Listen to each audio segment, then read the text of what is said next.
Class 10 का math पढ़ने वाले हैं, चैप्टर नंबर एक्सरसाइज 1.2।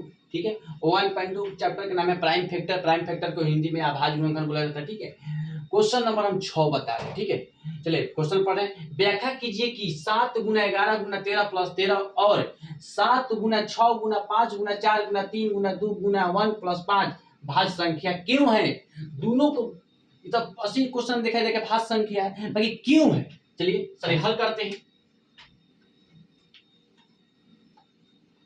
अब बताइए कि यहां पर पहले ये लिखते रहे क्वेश्चन 7 गुना 11 गुना 13 प्लस 13।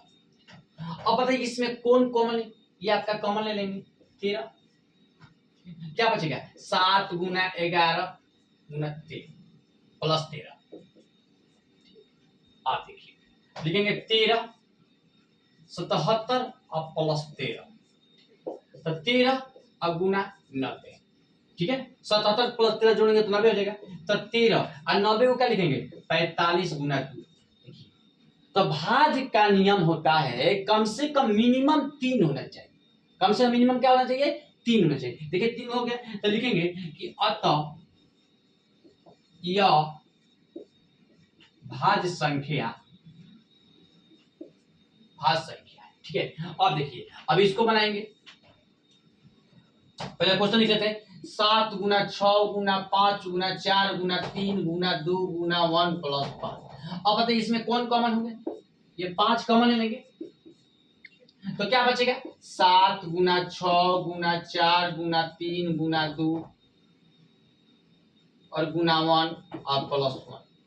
इतना बात समझ में आ गया। अब क्या करेंगे 5। अब इसको गुना कराएंगे।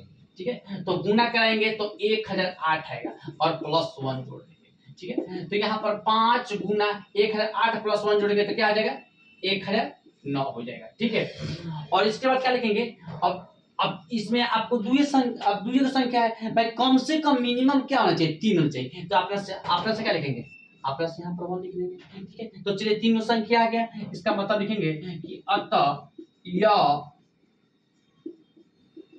भाज्य संख्या है। यही कह रहा है क्वेश्चन प्रूव करने।